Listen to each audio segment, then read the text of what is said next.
நமோ நாராயணாய. ஓம் நமோ பகவதே வாசுதேவாய. ஸ்ரீமதே ராமானுஜாய நமஹ. பக்தர்கள் அனைவருக்கும் நமஸ்காரம். தினம் ஒரு திருப்பாவை பாசுரம் சேவிப்பதில் மிக்க மகிழ்ச்சி அடைகிறேன். ஸ்ரீ ஆண்டாள் நாச்சியார் அருளி செய்த திருப்பாவை பாசுரம் 4. அதற்கு முன்பாக திருப்பாவை தனியன்களை சேவிக்கலாம். நீலா துங்க ஸ்தனகிரி தடி சுப்த முத்போத்ய கிருஷ்ணம் பராத்யம் ஸ்வம் ஸ்ருதிசதசிர சித்த மத்யாபயந்தி ஸ்வோசிஷ்டாயாம் ஸ்ருஜிநிகிலித்தம் யா பலாத்கிருத்ய புங்க்தி கோதா தஸ்யை நம இதமிதம் பூய ஏவாஸ்து பூயः. அன்னவயல் புதுவை ஆண்டாள் அரங்கற்கு பண்ணு திருப்பாவை பல்பதியம் இன்னிசையால் பாடி கொடுத்தாள் நற்பாமாலை பூமாலை சூடி கொடுத்தாலை சொல்லு. அடுத்ததாக திருப்பாவை 4வது நாளுக்கான பாசுரம். ஆழிமழை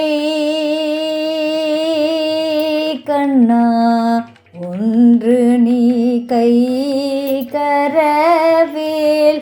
ஆழிமழை கண்ணா ஒன்று நீ கை கரவேல். ஆழியுள் புக்கு மூகந்து கொடார் தேரி. ஆழியுள் புக்கு மூகந்து கொடார் தேரி. ஊழி முதல்வன் உருவம் போல் மேகருத்து. ஊழி முதல்வன் உருவம் போல் மேகருத்து. பாழியன் தோளுடை பற்பனாபன் கையில்.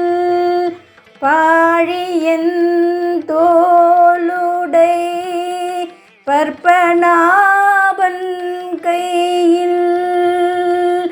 ஆழிபோல் மின்னி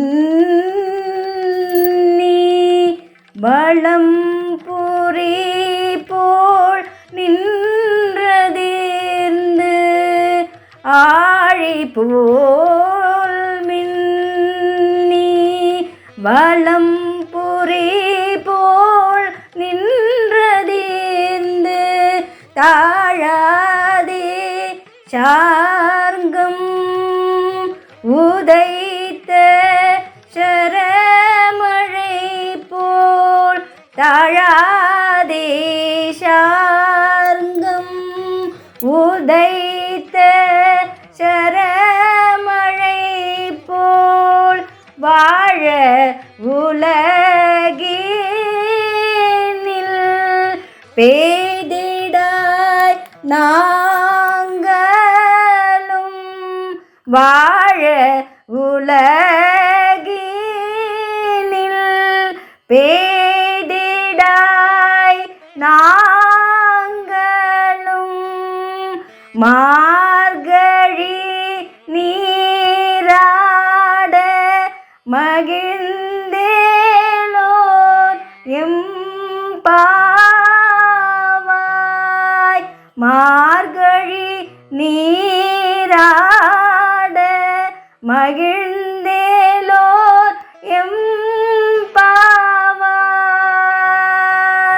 இந்த 4வது பாசுரத்திற்கான விளக்கம். மார்கழி நோன்பு நோற்கும் காலத்தை முதல் பாசுரத்தில் சொல்லி நோன்பு செய்யும் முறையை 2ஆம் பாசுரத்தில் கூறி அதன் பயனாக மழை பொழியும் என்பதை 3ஆம் பாசுரத்தில் கூறிய ஸ்ரீ ஆண்டாள் நாச்சியார் அந்த மழை எப்படி பொழிய வேண்டும் என்று இந்த 4வது பாசுரத்தில் அழகாக விவரித்து கூறியுள்ளார். மழை வேண்டும் என்று ஸ்ரீ ஆண்டாள் நாச்சியார் கூற மழைக்கடவுள் வருணன் கைகட்டி, அம்மா, நான் எப்படி பொழிய வேண்டும் என்று கேட்க மழை பொழிய வேண்டிய முறையையும் ஆண்டாள் நாச்சியார் நியமிக்கிறார். மழை எப்படி இருக்க வேண்டும் என்றால், கடல் போலே ஆழமான தன்மையை உடைய மழைக்கு தலைவனான வருணனே, நீ சிறிதும் மறைக்கக்கூடாது.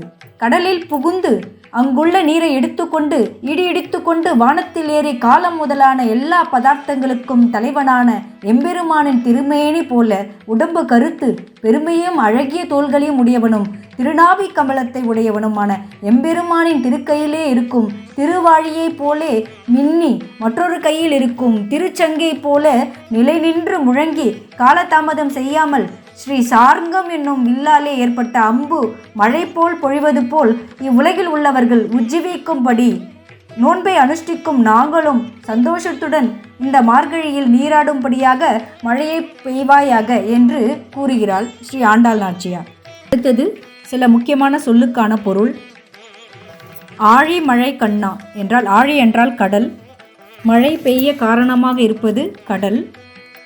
நீரின் தலைவனான வருணனின் பெயரை ஆண்டாளும் அவருடைய தோழிகளும் சிறு குழந்தைகளாக இருப்பதால் அதை தெரியாத காரணத்தினால் மழைக்கண்ணா என்று அழைக்கிறார்களாம். இதற்கு மற்றொரு பொருளும் உண்டு. உண்ணும் சோறு பருகும் நீர் தின்னும் வெற்றிலை எல்லாம் கண்ணன் என்று நம்மாழ்வார் போல ஆழி மழைக்கண்ணா என்று அழைத்தார்களாம். அடுத்ததாக ஒன்று நீ கைக்கரவேல் என்ற சொல்லுக்கான பொருள். ஒரு பொருளை கையில் வைத்து மூடிக்கொண்டு இல்லை என்று குழந்தைகள் விளையாடுவது வழக்கம்.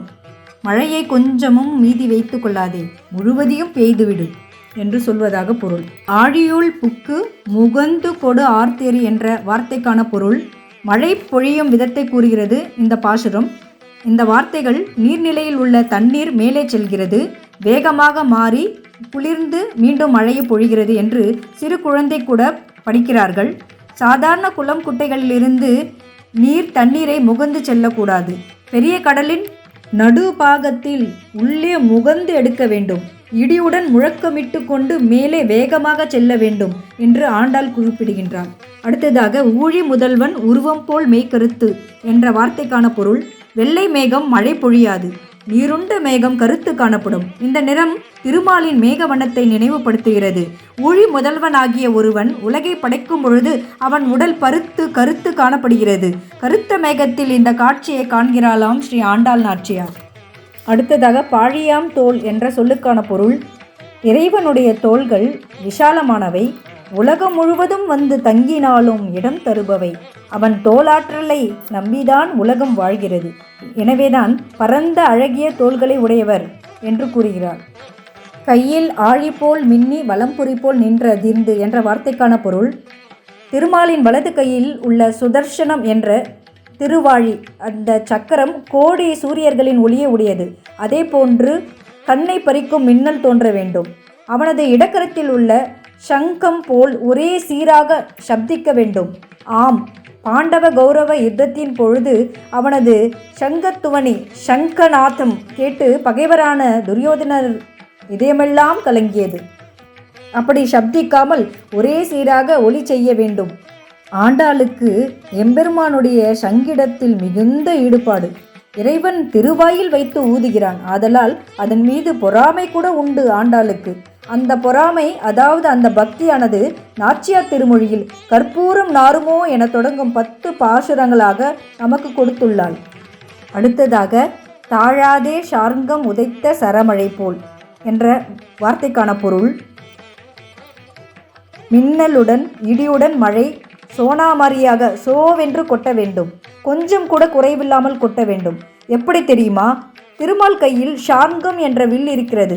அதனின்றும் புறப்படும் அம்புகள் அசுரர்களை அழிக்க அம்பு மழை பொழிகின்றது. அதுபோல் இருக்க வேண்டுமா? இதே திருமால் ராமனாக அவதரித்தான். அவனது கோதண்டம் அரக்கர்களை பார்க்கும் வரை இறை தின்ற பாம்பை போல் அடங்கி இருந்தது. ஆனால் போர் தொடங்கியவுடன் ராமனது கரம் அம்பை பொழிகிறதா, அன்றி வில்தான் அம்பு மழை பொழிகிறதா என்று எண்ணும் அளவிற்கு ஒரே பானமழையாக பொழிய தொடங்கியது.